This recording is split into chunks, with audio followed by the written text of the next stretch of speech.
Now, because we're coming back to this series that we've been away from through, for the last 6 weeks through Advent, I want to take a few moments to kind of start by reviewing a couple kind of big points that we started with, looking about understanding the Lord's Prayer. One of the things that we've seen is that Jesus is teaching us to pray, and it's not only learning to pray, but it's also seeing that he kind of corrects some common misconceptions that we often will have. And so some ideas that the problem is part of it is not only do we not know how to pray, but some of the things that we think about prayer may be wrong or incomplete. And a good example of that is I've heard from many well-meaning people that are trying to help us understand prayer, something along the lines of, prayer is easy, it's just talking to God. And I appreciate the heart behind that statement. And while there's some truth in it, I also think that it's incomplete.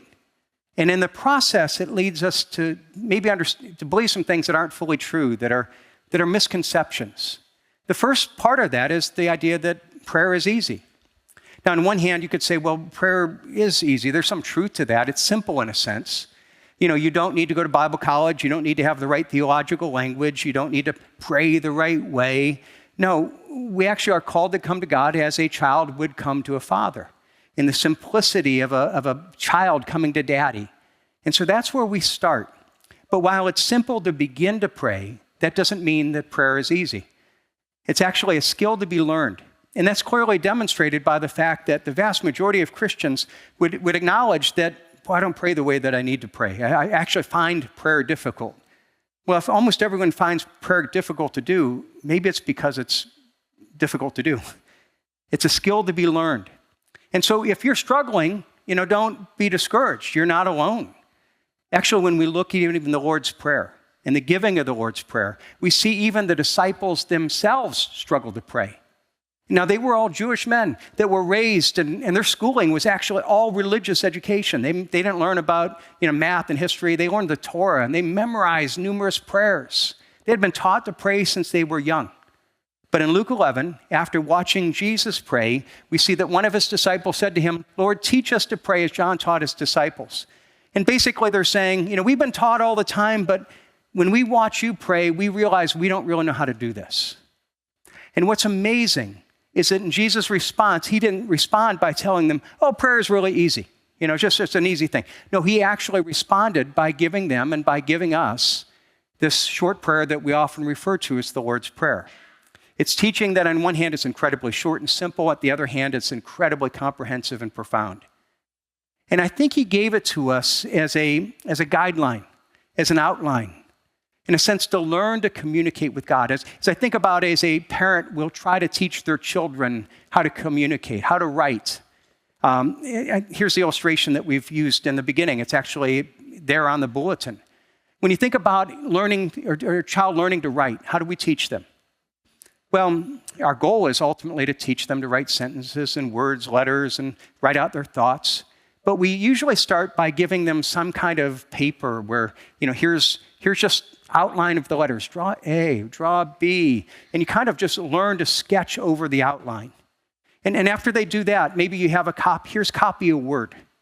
Now, what are we trying to do? We're trying to give them the basics, because if you learn to write the letters and if you learn to write the words, you get the basics in time, then you will take that beyond the foundation and you will learn to express your thoughts and feelings.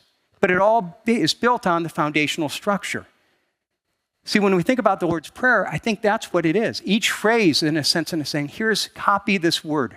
Copy this, in a sense, we say it, but it's teaching us foundational principles that we then build on to learn to communicate to God. Now, the second misconception is that, it's not only easy, but it's just talking to God. And on the one hand, again, you look at that, there's some truth to that because it includes talking to God. And I think for most, if not all of us, when we first learn to pray, we start by talking to God. We start by telling God our needs and our concerns. But it's also more than talking to God. Why? Because the goal of prayer is relationship. It's communicating with God. So it's not just talking, it's listening, it's being with him. And again, I think about this, how it's true in the way we teach our children. In fact, as I thought about this, think about even my own personal life. My grandson now is about 20 months old, and he's learning to communicate. We're teaching him words.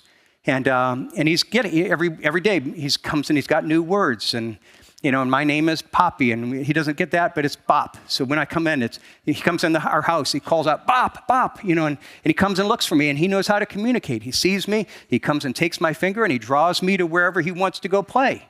I mean, he's learning communication, and that's wonderful. But most of his communication, as the case with all young children, is telling us what he wants. Why? Because parents learn by starting to tell their kids, or parents, by saying things, communicating basically what their needs and desires are. But you know what, a couple of years from now, I really hope that his communication ability has gone beyond just calling me Bop and telling me what he wants. I hope he learns to listen. I want to have a conversation. And I think about that now even with all my children who are now young adults. If you were to hear me interact with any of my young adult children, and all that they ever did was come to me and said, Dad, I want this, I need this, I need that. And that's all they ever did was telling me what they want. You'd think that's kind of a dysfunctional family. Why? Because you're justifiably, you look at it, I'm a lousy parent. I never taught my kids to communicate beyond the stage of a 2-year-old, telling me what they wanted. Now let's apply that to our relationship with God. When we see our prayer life as just talking to God and telling him what we want, it's suggesting that our communication and relationship with God should never get that beyond of a 2-year-old. Now, God wants something more than that. It's not just talking to God. It's telling him our needs and desires, but also building a relationship. It's listening to him. It's being with him. Now, okay, as we look at those foundational ideas, and then we come back to this last petition and we try to understand that, he's teaching us then to pray, lead us not into temptation, but deliver us from evil. And I'll say, as we dig into that piece and apply these principles, I want you to see that this part of the prayer addresses one of the questions that at least for me, it bothered me for decades. And that's the question of why does God allow temptation? I'll tell you, personally, I was really troubled and confused by this to the degree that it even was a bit of a crisis of faith. By the fact that, God, why did you allow me to be tempted? I've struggled with the temptation in my life. I would give into it. I repent, ask God to forgive me, and I'd ask him, God, now deliver me from evil. I want you to take this temptation from me. But he never did. Let me ask you a question. How many of you have struggled with temptation, one or more areas of temptation over your life? Okay, so we all have. How many of you have prayed and asked God, God, I'm struggling with this. Take it away. Give me victory. I ask you to remove that temptation. How many of us have prayed that? Okay, how many of you have had God answer the prayer the way you hoped he would? That just like that, the temptation was gone.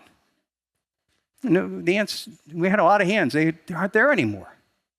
Now think of it. Why is that? It's not what happened to me. But the fact is that I struggled, and it led to, again, this crisis of faith. God, if you really want me to live a holy life, if you're sovereign, then why don't you just take the temptation away? See, the question that we've got to ask, if God is sovereign, and if he desires our holiness, why does he allow us to be tempted? I know some people might suggest, well, temptation, that's an area that God has no control over. He's not the source of temptation, so he doesn't control what we're exposed to. But let me ask, is that a right view of God? Is God really weak and powerless over temptations we face? Are we really just the victims of Satan's schemes over which God has no control?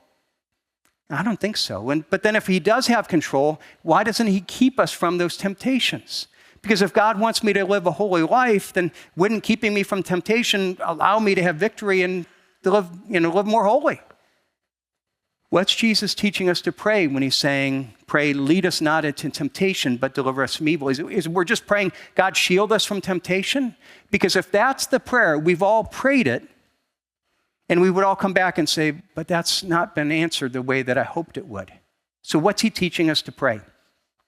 That's what we've got to dig into this. But to dig into it, let me lay the foundation of 3 foundational principles that we need to understand both temptation and prayer. Number 1 is that the Bible is clear. God is not the source of temptation. It's an idea taught throughout the Bible.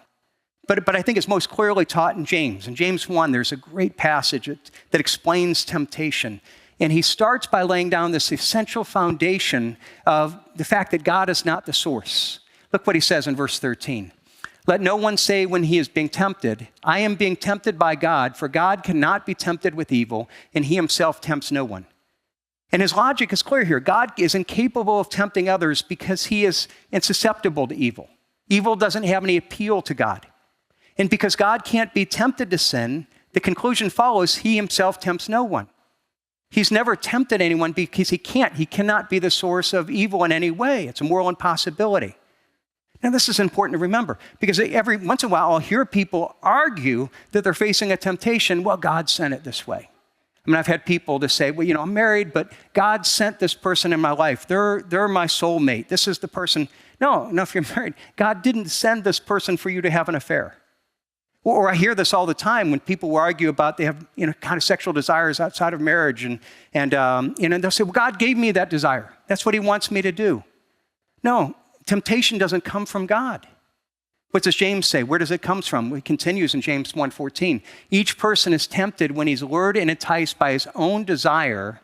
Then desire, when it is conceived, gives birth to sin. And when sin is fully grown, it brings forth death. And it's saying that we all have sinful desires that are not given by God. Not all our desires are godly or from God. Why? Because we have a sin nature. And in our sin nature, it means that part of our human nature is fallen. So part of our natural desires are distorted by sin. They're not from God. They're not always things God wants us to pursue. So first of all, sin is not from God. But second of all, while he's not the source of temptation, he is sovereign over temptation. Satan will seek to tempt us, but he does not have free reign. This is not an area where Satan, God's like, well, I don't control it. No, God is sovereign over it. And in that, he actually protects us so that he only allows that which we can handle with his help. This is an idea that, again, is taught throughout the Bible. One story that some of you may know is the story of Job. In the beginning of the book of Job, Satan comes to God and he asks permission to test Job. And in all the trials and temptations that come in the following chapters, all were by Satan's hands, but none of them were except through God's permission. They were allowed by God, and he had to get God's permission. Another passage that teaches the same ideas in Luke chapter 22, as Jesus, right before he's the Last Supper with his followers, and right before he now predicts Peter's betrayal. And while they were eating the Last Supper, look at what Jesus warned Peter right before this prediction. Simon, Simon, behold, Satan demanded to have you that he might sift you like wheat. But I have prayed for you that your faith may not fail. And when you have turned again, strengthen your brothers. And this is amazing. He's saying, okay, Satan wants to have you, wants to sift you with wheat. And he's saying, I know it and I'm allowing it. That God allowed the temptation. Why? Because we're going to see that it actually was for some good. And probably the best passage where it's clearly taught in 1 Corinthians chapter 10, verse 13. Look what it says. No temptation has overtaken you that is not common to man.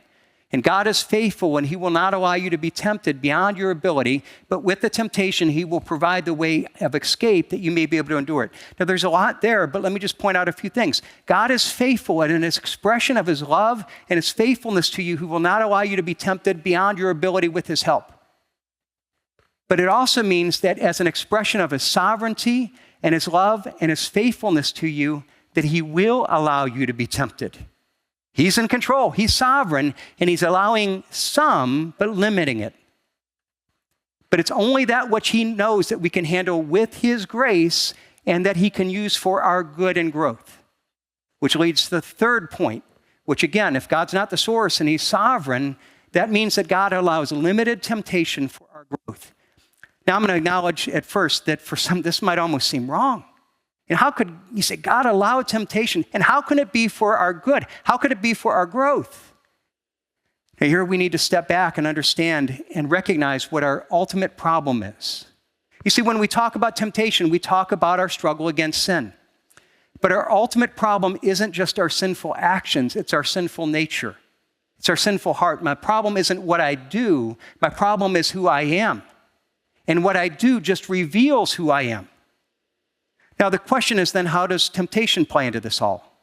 Does temptation cause me to sin? No, there's no temptation that ever causes me to sin at all. What it does is it doesn't bring sin into my life. It reveals the sinfulness that was already there. Let's go back to James 1. Again, we saw in verse 113, that God is not the source. No one should say, I'm being tempted by God, for God cannot be tempted with evil. He himself tempts no one. But then it continues. Each person is tempted when he is lured and enticed by his own desire. The problem is the desire within us, the evil that's there. And all that temptation does is bring it out. Let me use kind of an illustration here. Let's just say if, I've got, let's say if we had this table and it was a pure white cloth. And it's like, okay, this is pure and it's white. And then I bring this, this thing of water out here. And you sit there and you say, okay, well, what we want is we want to keep the cloth white. We want to keep it pure. Now, what happens is that if I come and I jar this water and suddenly I'm start to hit it and it starts to spill over and suddenly, because the water is, it's murky, it's dirty, what's happening is it's staining the cloth. Now, what is the problem? Is the problem the fact that I'm bumping it? Or is the problem what's inside of the jar? When I bump the glass, it's just revealing what's inside. I could put another jar out here, and if it's pure water and I bump it, pure water comes out and it doesn't stain the cloth at all. There's no problem. But the fact of the matter is when I bump it, the problem is not the bump, the problem is what's inside. See, temptation is a revealer. It reveals what's inside of me. It reveals the true state of my heart. And we have to remember that God's ultimate concern isn't just what I do, it's who I am. We can put it this way, even more important than the righteousness of our behavior is the integrity of our heart. God is concerned about what's inside, and what is inside will always come out. But if I could have self-control and just do the right things and not be changed on the inside, that's not God's desire for me. It's not just that I do the right things, but that I'm the right kind of person. He wants me to have a righteous heart that is then revealed by the righteous things that I do. But if I have a wrong heart, when I'm tempted, the true state of my heart comes out. Another place Jesus teaches this is Luke chapter 6. For no good tree bears bad fruit, nor again does a bad tree bear good fruit. For each tree is known by its own fruit. For figs are not gathered from thorn bushes, nor grapes picked from a bramble bush. For the good person out of the good treasure of his heart produces good, and the evil out of the evil treasure produces evil. For out of the abundance of the heart, the mouth speaks. Do you see what it's saying? The problem isn't the bump. The problem is what comes out is an expression of what's inside. That's one of the reasons that God allows temptation, because he wants to reveal to us what's in our heart. He wants to expose. I can hide my sinfulness and not be aware of it, and he wants to expose it. And I might see the problem, the mess that comes, and how it messes up the tablecloth, and I can say, well, it's because of the bump, it's because of the temptation. But again, when we look at it, the problem is not the temptation, it's what's inside. It's the pollution within inside. And the temptation just revealed the problem. See, God's ultimate desire for you and for me is not that we never sin. It's not that we never do bad things.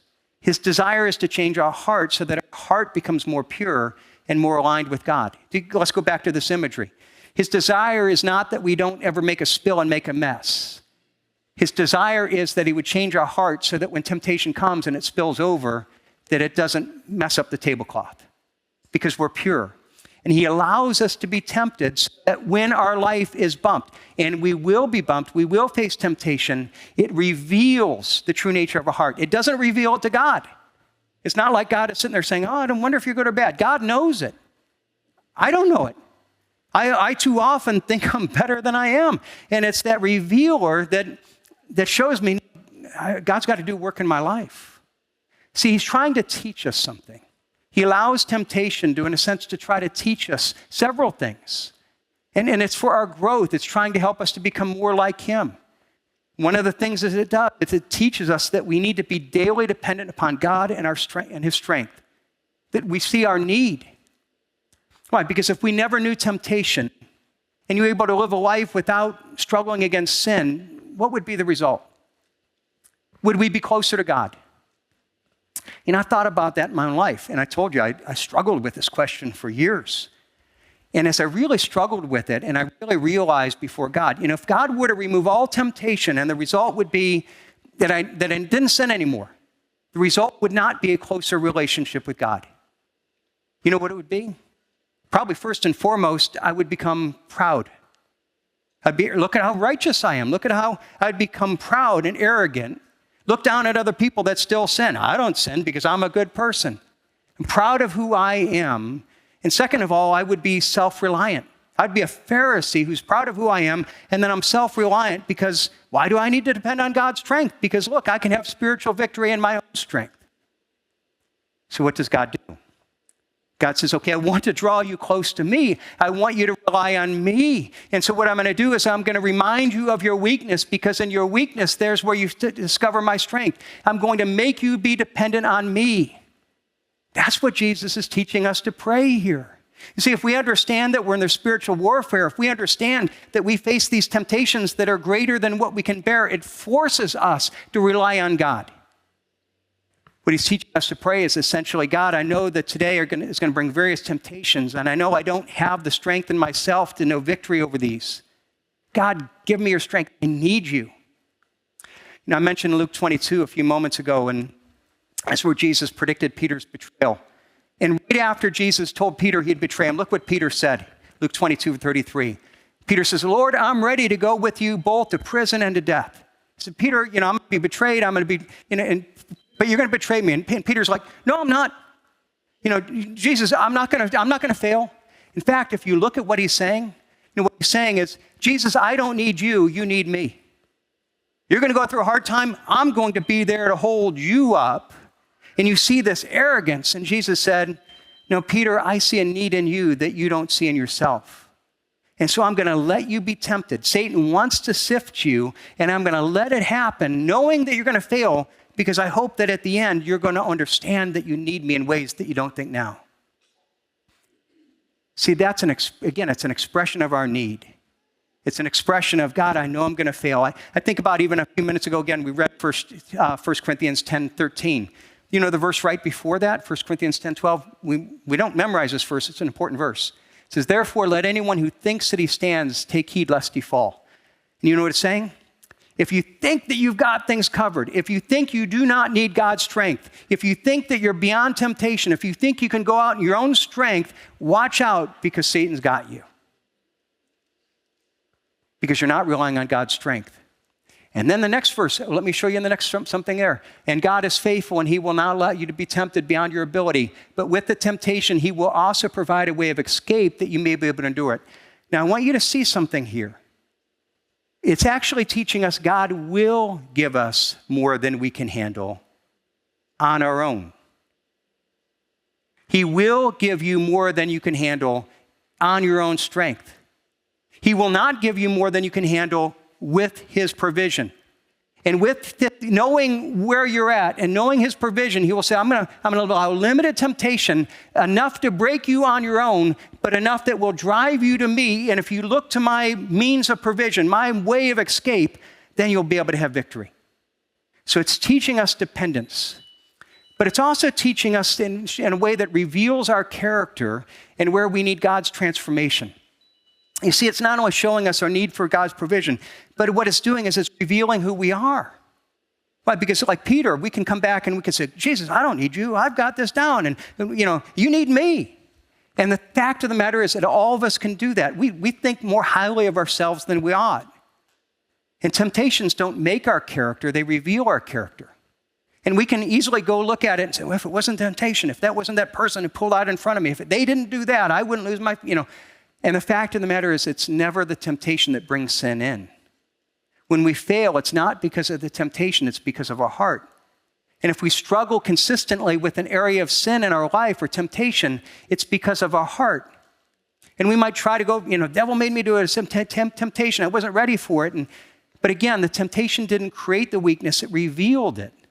And God's trying to get us to see the need so that we will bring it to him and let him change us. Let me use a short clip from Finding Nemo, that illustrates this. So what's that have to do with that? Well, here's the clip.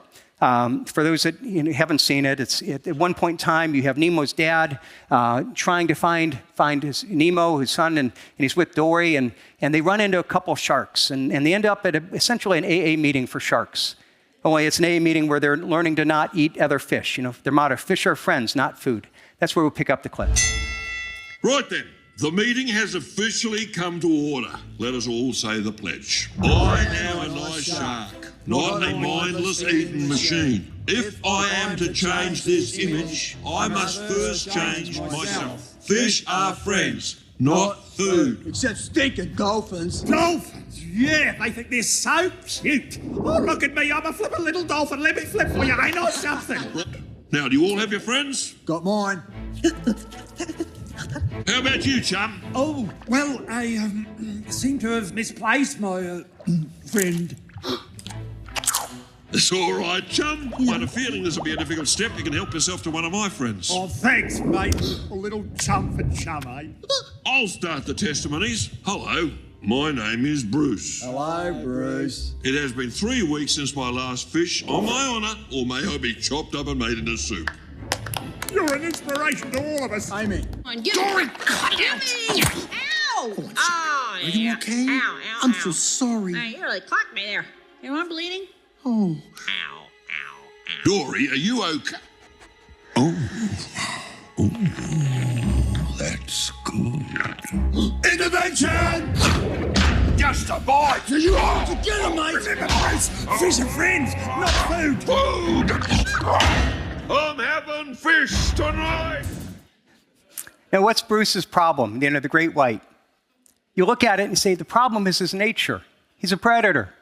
And you could go to the AA meetings all the time and try to deny it, but the fact is, sooner or later, when he smells the blood, the real nature kicks in, the real him kicks in. He could try to deny it, but it's an expression of who he is.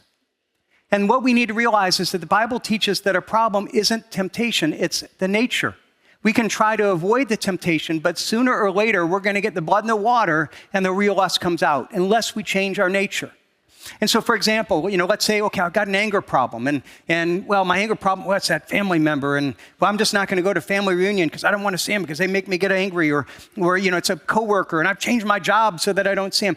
Now, avoiding the person, does that fix the problem?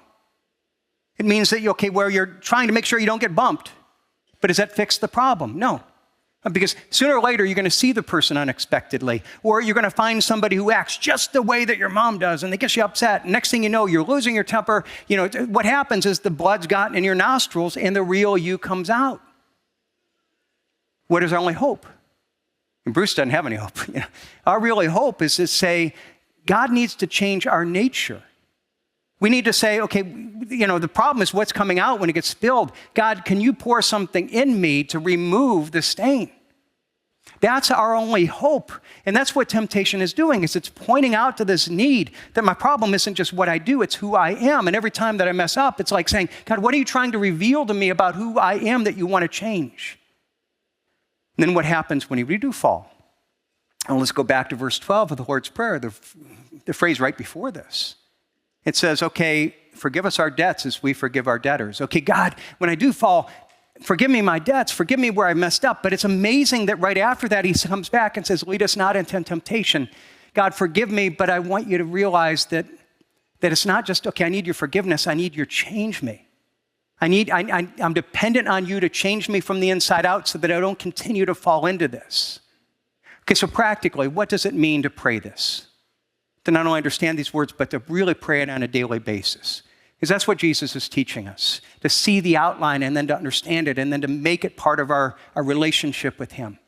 First of all, he's calling us to pray it daily in advance of the temptation, to pray for this need.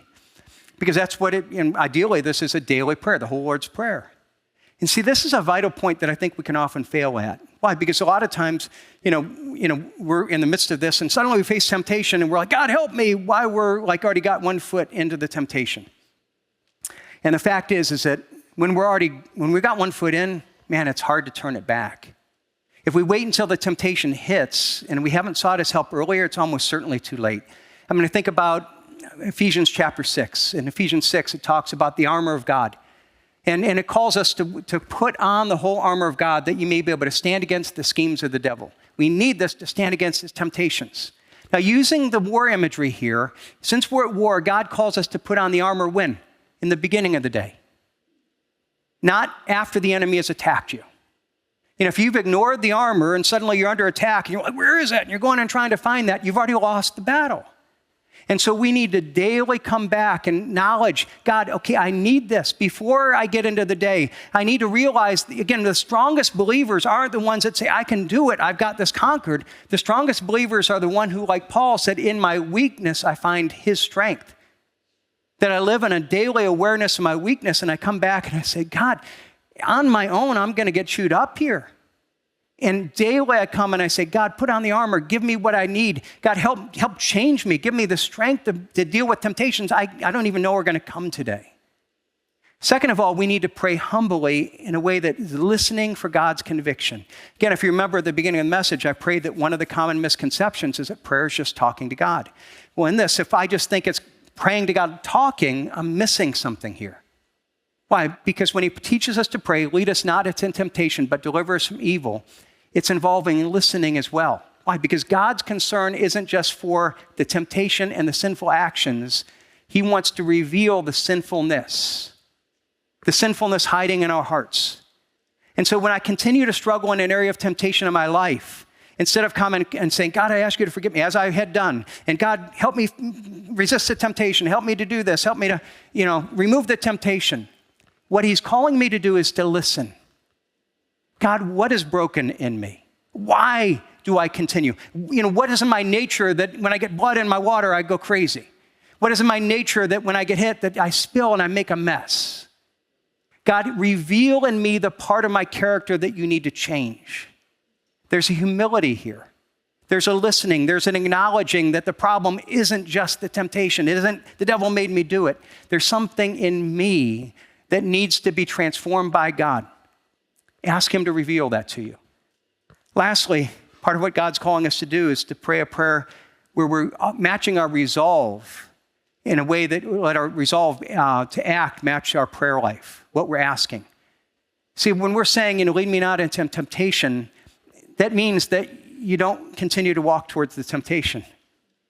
If we say, God, I don't want to fall into temptation, I don't want to grieve the Spirit in my life, it means that I try to match my conduct with that. And to put a simple way, if you're on a diet, you don't go to the grocery store and load up on cookies and ice cream. Or, I think of the story of a little boy and mom's in the kitchen or in the living room. She hears a cookie jar, in the kitchen. She comes in and she sees a little boy on the counter handing the cookie jar. He says, I told you can't have a cookie until after dinner. He says, I know. He says, but what are you doing? I'm just fighting temptation. And, and that's the way that sometimes we are. We're there's something that we still love.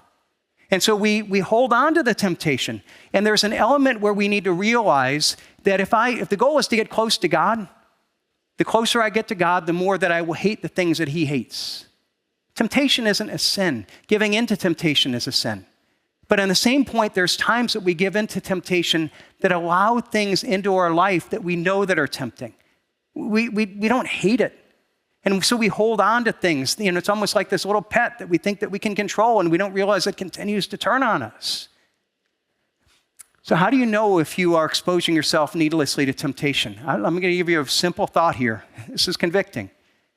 Is there a part of your life that you don't want other people to know about? Because if there's a part of your life you don't want other people to know about, if there's something that you're trying to hide, then let me suggest you're trying to hide it because you know it's wrong. You know it's playing with sin. A simple place in your marriage. Does your spouse have access to everything? Do they have access to your phone? Do they have access to your computer? Can you have other people that you say, come look at my search history. Come look at what I do. Here's what I watch on TV. If there are things that you don't want anybody to know, let me suggest that you're maybe flirting with sin. You're not taking this seriously. And in that, I want to just challenge you. If we pray this prayer, it means that we take this seriously, that we realize that temptation and sin is something that kills, and that we cannot kind of allow it to exist. Let me end with a story. Radio personality Paul Harvey would tell the story about Eskimos would kill wolves.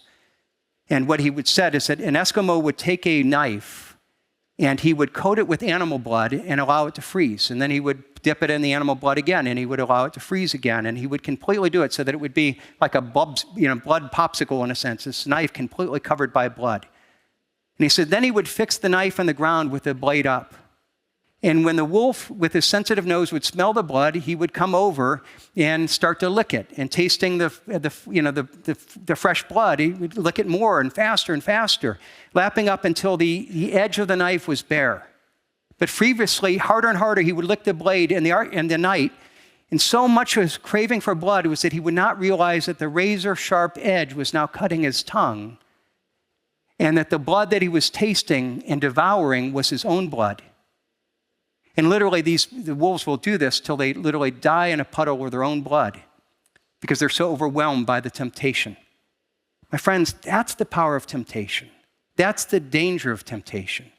So God calls us to take this seriously, to pray the prayer daily, to recognize that if I'm continuing to fail in this, I can't do it on my own. I need God's grace. I need him to change me from the inside out. But the beautiful thing is when we understand this, we realize that God will allow us to be tempted, to drive us to him for our good, for our growth. And if we understand these ideas, that can know victory as we learn to rely on him in increasing measure.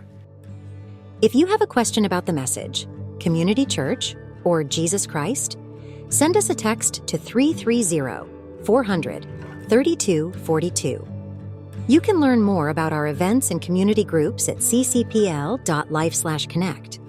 There you can also send in a prayer request. We would love to pray for you. Have a blessed Lord's Day, and we'll see you on Sunday.